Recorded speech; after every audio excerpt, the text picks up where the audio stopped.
It all started on a regular Tuesday evening, the kind where nothing feels particularly off, but there's this buzz in the air. You know what I mean? Like when you walk into a room and feel like something just happened, but no one tells you what. I was sitting at the kitchen table, scrolling through my phone, half watching the game on TV. My wife, Emily, was in the next room, supposedly finishing some work emails. We'd been married for 6 years, comfortable years, mostly good, with the usual ups and downs. We had our routines, Friday takeout, Sunday drives, little inside jokes that made life feel easy. But lately? Something was different. She laughed less. Smiled with her eyes even less than that. Her phone, once casually left on the counter or stuffed in the couch cushions, was now glued to her like it was surgically attached. Notifications popped up, and she'd tilt the screen away, pretending it was nothing. At first, I told myself I was overthinking it. Everyone hits rough patches. Work gets stressful. People drift a little, then bounce back. That's what I kept telling myself. But that night was when I stopped brushing it off. Emily walked into the kitchen, phone still in hand, and I noticed she was smiling. Not just any smile, this soft, almost shy kind of grin, the kind she used to give me when we first started dating. But it wasn't directed at me. "Who you texting?" I asked, trying to sound casual. She barely glanced up. "Oh, just Sarah. You know, from work. She's freaking out about this presentation tomorrow." I nodded, pretending to buy it. But something in my gut twisted. It was small, but it was there, that little alarm bell that starts as a whisper before it turns into a siren. Later that night, when she was in the shower, I did something I never thought I'd do. I checked her phone. Yeah, I know. Invasions of privacy, all that. But like I said, something felt off. And there it was. A string of messages, not from Sarah, but from some guy named Jason. The texts weren't overly explicit, but they didn't have to be. There was enough in there, flirty jokes, inside references I didn't recognize, and the kicker. "Last night was amazing. Can't stop thinking about it." My stomach dropped. I didn't confront her. Not yet. I wasn't ready. Instead, I took a screenshot, emailed it to myself, and sat there at the kitchen table long after she'd gone to bed, feeling this strange mix of anger, disbelief, and pure, gut-wrenching heartbreak. And that's when the plan started to form. Not some chaotic, throw everything out the window kind of revenge. No. I wanted her to feel it, the weight of what she'd done. And I knew exactly where to start. Her parents. They were old school, tight-knit, and absolutely adored her. They'd given us the down payment for our house and even gifted her a car when she got promoted last year. To them, Emily was still their golden girl. But that was about to change. The next morning felt like I was living in some alternate reality. Emily was in the kitchen, humming while making coffee, like nothing had happened, as if I didn't have undeniable proof sitting in my inbox. "Morning, babe," she said, sliding my mug across the counter. I stared at her for a beat too long before forcing a smile. "Morning." It was like watching a movie where you already knew the twist ending, but everyone else was still clueless. She sipped her coffee, scrolling through her phone, probably texting Jason right under my nose. My hands itched to call her out right there, but I wasn't about to give her the satisfaction of an easy confrontation. I needed time. A plan. Emily's parents, Rick and Diane, were traditional to the bone. Small-town values, church every Sunday, the whole deal. They thought Emily walked on water. But they also had this zero-tolerance view on dishonesty and betrayal. I'd seen it before. When Emily's cousin got caught cheating, they practically disowned the guy on the spot. Perfect. That evening, after Emily left for what she claimed was a girls' night. "Yeah, right," I called Diane. "Hey, Diane. Hope I'm not calling too late." I started, keeping my tone tight but polite. "Oh, not at all, sweetheart. Everything okay?" Her voice had that sweet, motherly lilt, the kind that made what I was about to do sting a little more. I hesitated just long enough to sell it. I wish I could say yes. But I think there's something you and Rick need to know about Emily. There was a pause, the kind that stretches time thin. Is she all right? Diane asked, concern rising in her voice. She's fine. Physically. But, I swallowed hard. I found out she's been seeing someone else. Diane gasped like I'd just told her someone died. That can't be true. Emily wouldn't. I didn't want to believe it either. I cut in. But I found the messages. I have proof. Another beat of heavy silence. Then, quietly, do you have them? The messages? I do. I wouldn't bring this to you without being sure. I could practically hear her heartbreak on the other end. Send them to me. All right. But please don't tell her I reached out. I let my voice crack a little. I didn't know who else to turn to. She agreed, voice trembling, and I hung up. A few minutes later, I sent the screenshots. Not just the one I'd found. Oh no, I'd done some digging. I had a whole thread showing their flirty back and forth, sprinkled with just enough context to make it undeniable. Then I waited. It didn't take long. My phone buzzed with a call from Diane, her voice a mix of anger and heartbreak. Rick and I are driving over tomorrow. We need to talk about this. I can't believe it. Of course, I said, my heart pounding, a weird mix of guilt and satisfaction swirling in my chest. Emily came home late that night, smelling faintly of some cheap cologne I definitely didn't own. She kissed me on the cheek like nothing was wrong. If only she knew the storm that was about to hit. The next morning was thick with tension, though Emily was completely oblivious. She floated around the kitchen, sipping her coffee, scrolling through her phone, probably texting him again, while I sat there, pretending to read the news. Babe, you good? You're quiet today, she asked, tilting her head at me, that same innocent smile she'd been using to lie through her teeth. Just tired, I replied flatly. She shrugged it off, kissed me on the forehead, and left for work, clueless that her whole world was about to cave in. Around noon, Rick and Diane pulled into our driveway. I spotted them through the blinds before they even rang the doorbell. Rick, with his usual stone-cold face, looked like he was on the verge of snapping. Diane? Her eyes were red-rimmed, a mix of heartbreak and rage. I opened the door, trying to look as beat down as I felt. Come in, I said quietly.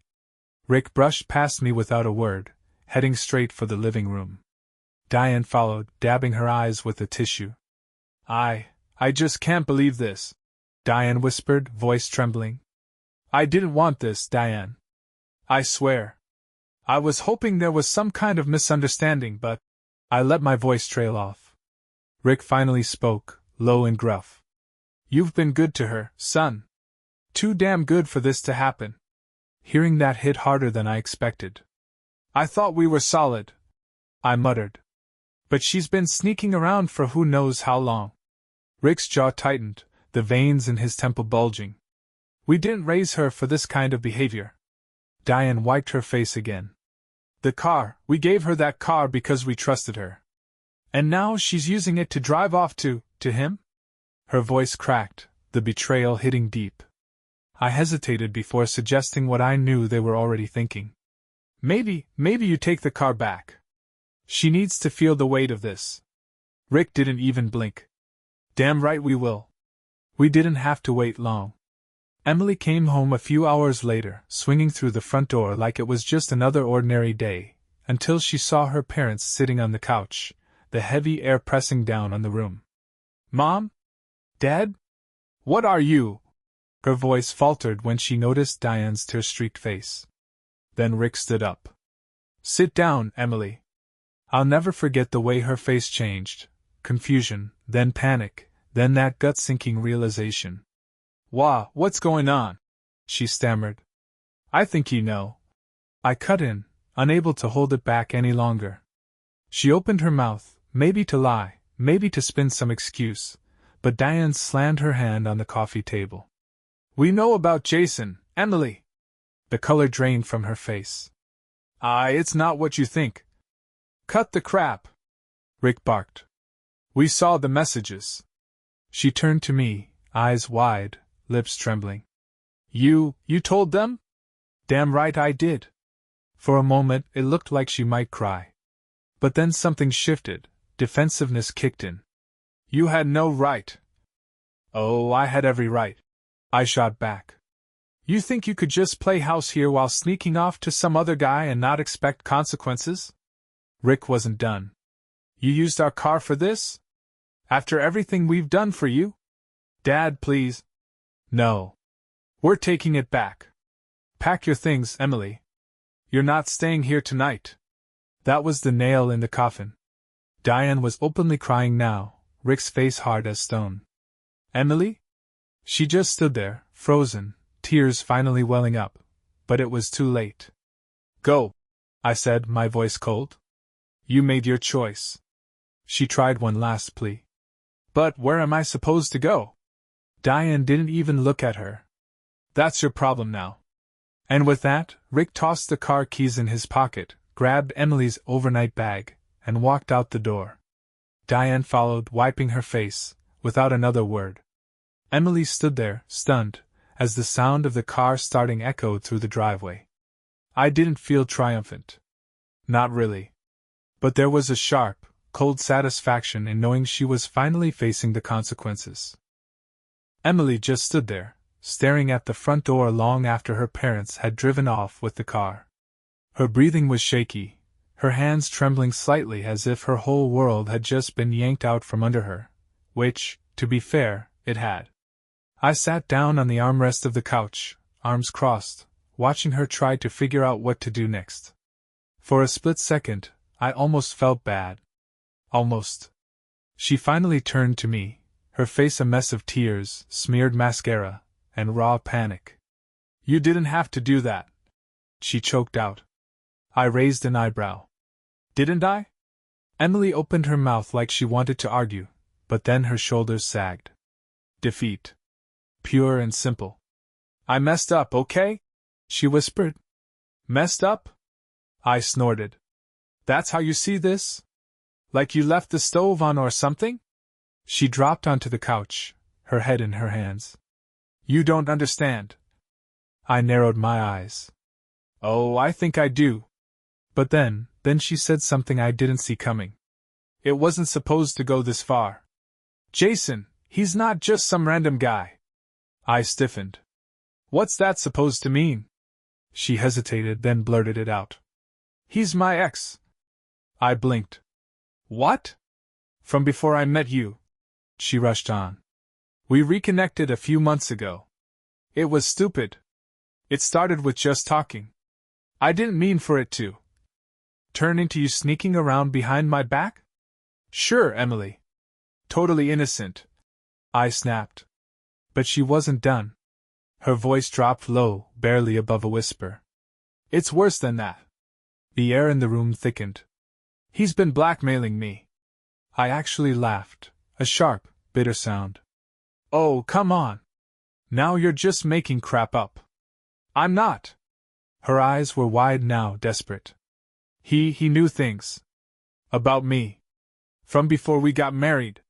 Stuff I never told you. I stared at her, my mind racing. Like what? She hesitated. I borrowed money from him years ago. A lot. When I reconnected with him, he used it against me, threatened to tell you, my parents, everyone. Said I owed him, and if I didn't meet up with him, he'd ruin everything.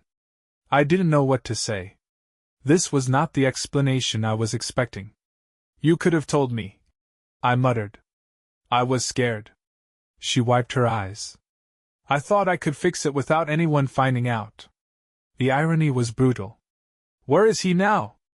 I asked. I don't know. Last time we met, he said it was the last time, but then he kept messaging. Something about the way she said that made my gut twist again. Was she lying? Was this just some last-ditch excuse? Or was there actually more to this than I realized? But before I could ask another question, her phone buzzed on the coffee table. A new message. Jason. Hope it was worth it. Because now I'm coming clean, unless you can stop me. I felt a chill crawl down my spine. Maybe this wasn't over after all. The message sat there on Emily's screen, glowing like a warning light. Hope it was worth it. Because now I'm coming clean, unless you can stop me. I could feel my pulse in my ears, a heavy thud that made everything else feel distant for a moment. Emily just sat there, staring at it, her face pale as chalk. Is this some kind of game? I snapped, snatching her phone off the table. She flinched. I told you, he's not right in the head. He said if I didn't keep seeing him, he'd ruin me. Ruin us. Mission accomplished. I muttered, but my mind was racing now. The message wasn't just some petty post-breakup threat.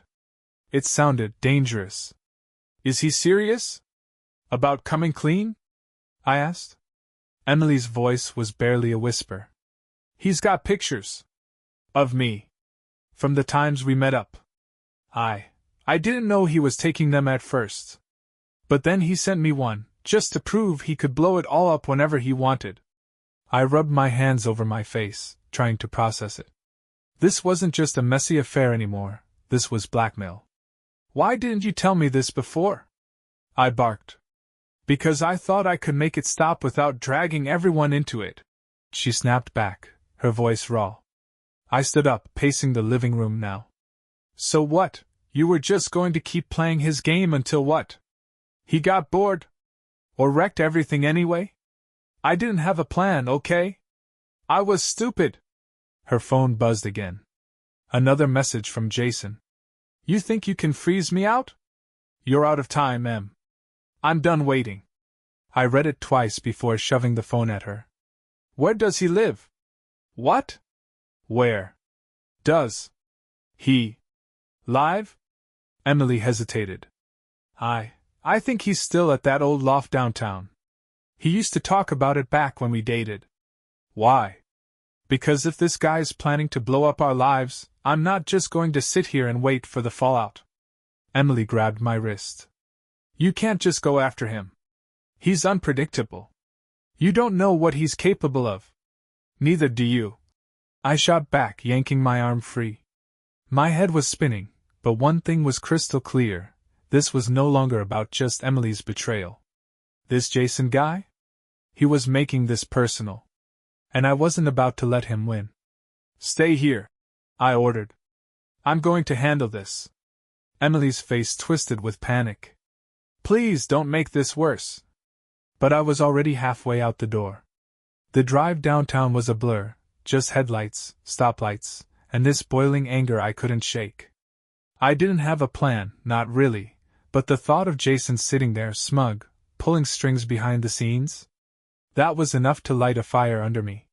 When I finally pulled up outside an old brick loft building, the kind of place that still had rusted metal balconies and spray-painted walls, I sat there for a moment, gripping the steering wheel.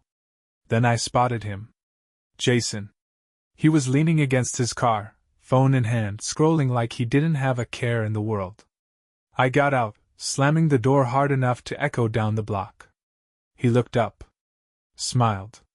That smug, punchable kind of smile. Figured you'd show up sooner or later, he said. Cut the crap. I snapped. You need to back the hell off. He laughed. You think this is about you? Man, you're just collateral. I told them how this was going to go. She didn't listen. My fist clenched. This ends tonight. But Jason? He just kept smiling. You really think she told you everything? I froze. What's that supposed to mean? Jason pocketed his phone and took a step closer. She didn't just reconnect with me a few months ago. She's been reaching out on and off for years. You think this just happened? Nah, man. You were the backup plan. It hit like a gut punch. But before I could say anything, he tossed a small flash drive at me. I caught it instinctively. Everything's on there, he said. Messages. Pictures. Dates. If you're really ready for the truth, plug it in. But don't say I didn't warn you. With that, he got in his car and peeled off into the night, leaving me standing there, the weight of that tiny flash drive burning in my palm. The truth was right there. But did I actually want to see it? I sat in the car for a long time, the flash drive lying on the passenger seat like it was radioactive. The glow from the dashboard lights made it look even smaller, more harmless, like it wasn't carrying the emotional equivalent of a nuke. Jason's words kept repeating in my head. She's been reaching out on and off for years. You were the backup plan. Was it just another mind game? A final shot to twist the knife deeper? Or was there actually more to this story than Emily had let on? My fingers drummed on the steering wheel as the city buzzed around me, honking cars, distant sirens, but I barely heard any of it. Finally, I grabbed the flash drive, shoved it into my pocket, and drove home. When I walked through the door, Emily was still there, sitting on the couch, a mess of crumpled tissues around her, her face pale but dry now. She looked up fast when she heard me. You went to see him, didn't you? She asked, her voice thin. Yeah, I replied flatly, holding up the flash drive. And he gave me this. Her face drained of the little color it had left. What is it? She whispered, but the way her throat bobbed when she swallowed told me she already had a damn good idea. Why don't we find out? I muttered, moving past her to my laptop. Wait. She scrambled up from the couch, grabbing my arm. You don't have to. Emily. I locked eyes with her. If there's more to this, I'm going to find out. I deserve that much. She hesitated but finally let go. I plugged the flash drive into my laptop. At first, it looked simple, just a single folder titled, Insurance. I clicked it open. There were dozens of files. Screenshots, voice memos, videos. The first few were what I expected. Texts between Emily and Jason, flirty at first, then quickly escalating into meetups. But then, there was stuff I hadn't seen before. Messages that dated back years. Emily. I don't know why I'm thinking about you again. Things with Nick are fine, I guess. I just miss the way you used to make me feel. That was from 2 years ago. 2 years into our marriage. My chest tightened as I clicked through more. There were gaps, months where it seemed like she'd cut him off, but then another message would pop up, pulling him back into her orbit. It wasn't just some recent slip-up. This was a pattern. But the worst was a voice memo. I hesitated, then hit play. Emily's voice crackled through the speakers. I don't know how much longer I can do this. Nick's great, but it's like I don't feel alive with him anymore. With you, there's danger, there's excitement. I know it's wrong, but I can't stop. It felt like the air had been sucked out of the room. Emily was crying now, tears sliding down her face silently. I was stupid, she croaked. I didn't know how to stop it. Every time I tried, he'd pull me back in. You weren't trying to stop it. I spat, slamming the laptop shut. You liked having it both ways. She flinched like I'd slapped her. You were shopping around for better options while I was sitting here thinking we had a life together, I said, my voice shaking. I was lost, Nick. I didn't. Don't you dare play the lost card. The weight of it all crashed down on me. This wasn't just about Jason being some manipulative jerk, or her making a mistake. This had been years of cracks in the foundation, hidden behind fake smiles and I love you, S. And she'd been perfectly fine letting me live in the dark. I'm done, I said, standing up. Emily's face twisted in panic. Wait, Nick, where are you going? To make sure I'm not the only one who pays for this mess. She looked confused, but I was already grabbing my phone. It was time to make another call, to Rick and Diane. But this time, they weren't just going to hear about an affair. They were going to hear everything. Emily scrambled after me as I walked toward the front door, my phone already in hand. Nick, wait, please don't call them again, she pleaded, grabbing at my arm. I yanked it free. Oh, I'm calling them. But this time? I'm giving them the full story. Not just the watered-down version you tried to survive. Nick, they'll never forgive me, she cried. I spun around, my anger boiling over. You think you deserve forgiveness after this? After years of lying? Of sneaking around behind my back like I was some damn placeholder husband? Her mouth opened, then closed, nothing coming out. Good. I dialed Rick's number. The phone rang twice before he picked up. Nick? His voice was gruff, cautious, like he already knew something worse was coming. Rick, I need you and Diane to come over. Now. There was a beat of silence. Then, we'll be there in 20. Click. Emily was pacing now, her hands in her hair, muttering to herself. I didn't mean for it to get this bad. I didn't. I cut her off. Save it. I've heard enough of your excuses. The next 20 minutes were brutal. Emily sat on the edge of the couch, knees bouncing, while I stood by the window, watching the streetlights flicker, the flash drive still burning a hole in my pocket. Then headlights swept across the living room, and Rick's truck pulled into the driveway. Here we go. Rick and Diane walked in like they were heading into a war zone, faces tight, shoulders stiff. Diane's eyes were still puffy from the last round of crying. Emily stood up fast. Mom, Dad? Rick held up a hand. Not a word. He turned to me. What's going on, Nick? I pulled the flash drive from my pocket and held it up. I didn't tell you everything last time. There's more. Rick's jaw tensed. How much more? I didn't answer. Instead, I plugged the flash drive into my laptop and opened the files. Diane gasped when she saw the dates on the messages, years old. Emily tried to jump in. It wasn't like that, I didn't. But Rick rounded on her, his voice like a whip. You lied to us again? I wasn't trying to hurt anyone, she shouted, tears streaming now. You've been lying to your husband, to us for years. Rick spat. We raised you better than this, Emily. The room cracked under the weight of those words. But then came the twist I didn't see coming. Rick turned to me. Nick, there's something you should know. I blinked. What? Rick's face twisted like the words tasted sour. Jason, he's not just some ex. He's Emily's first fiancé. Before you. The air left the room.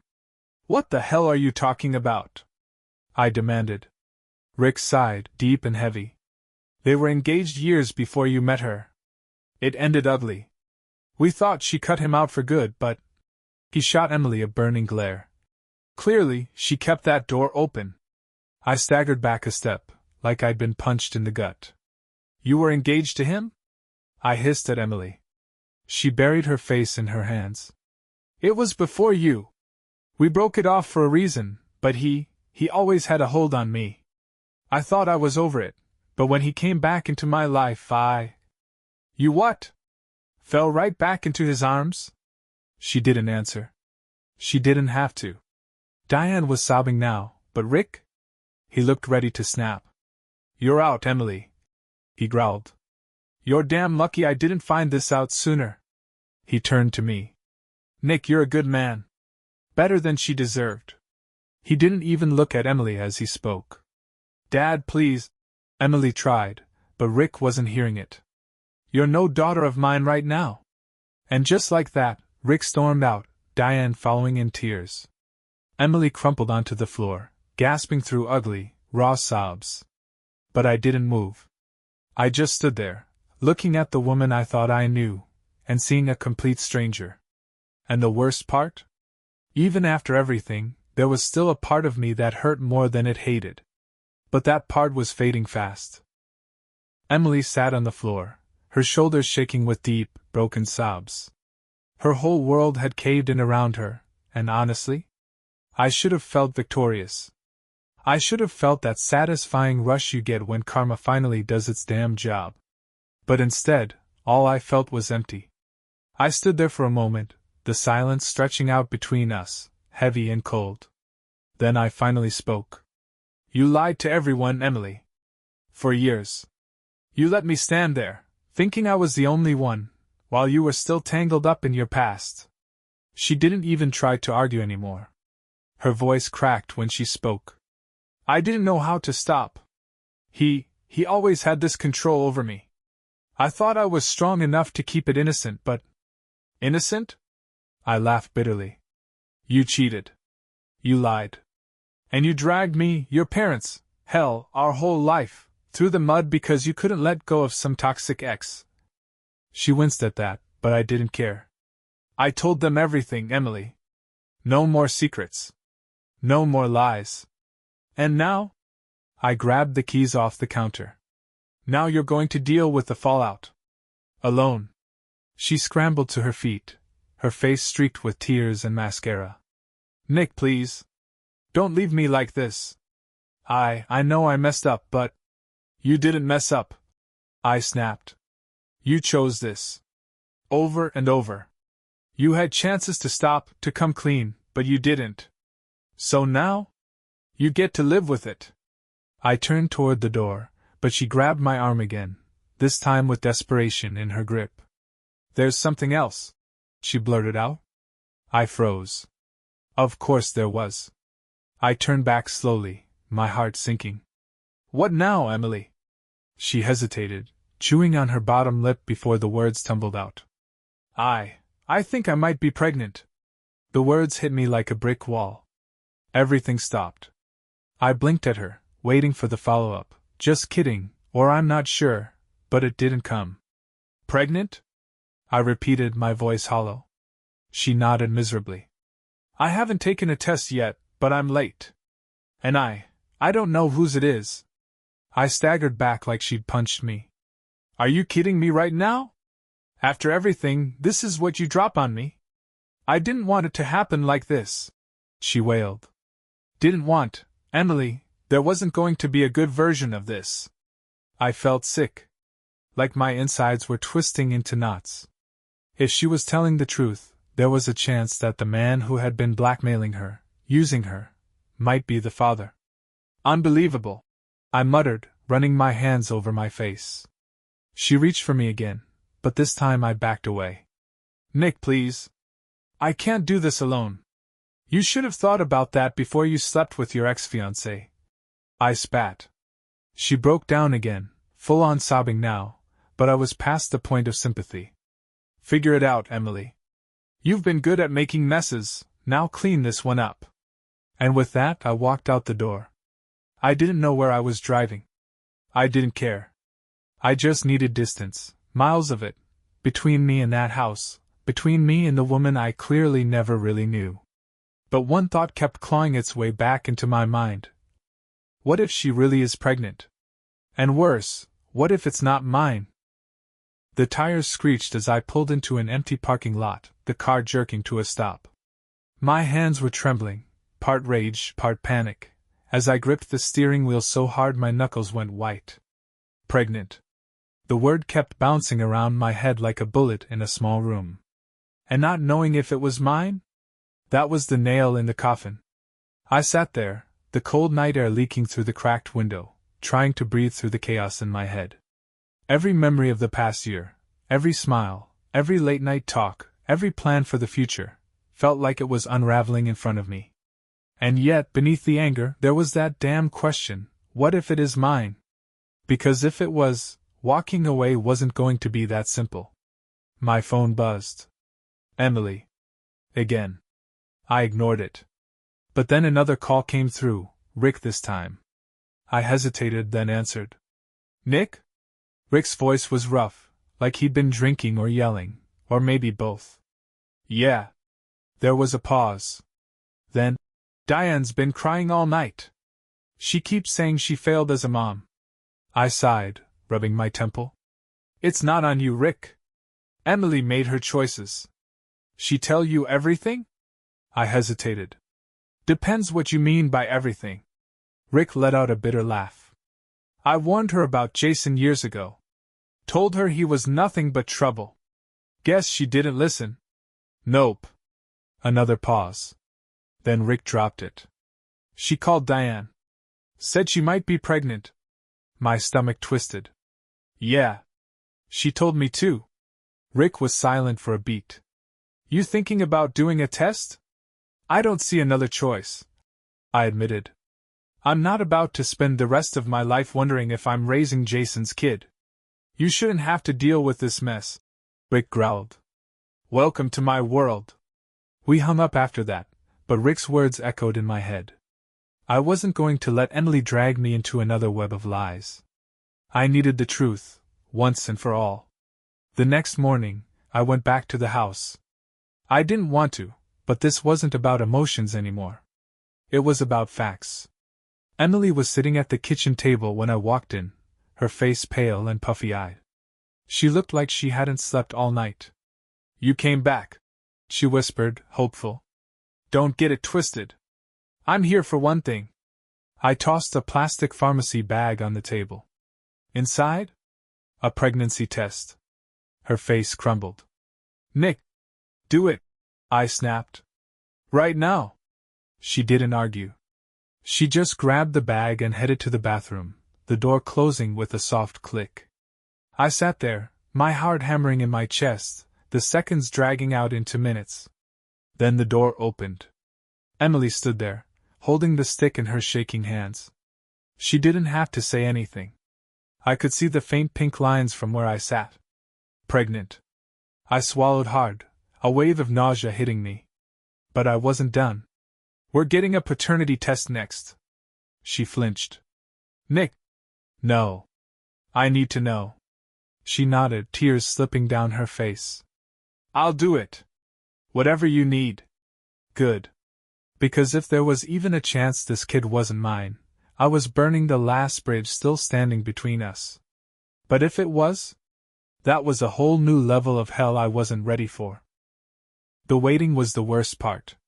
The paternity test had been simple enough: swabs, paperwork, the sterile awkwardness of a clinic where the staff pretended not to know you were there because your wife cheated. But the 3 days waiting for the results? That was pure psychological torture. I didn't stay at the house. I couldn't. I crashed at a buddy's place, spending the nights nursing beers and staring at the ceiling, running every possible outcome through my head. If the kid wasn't mine, clean break. Simple. Brutal, but simple.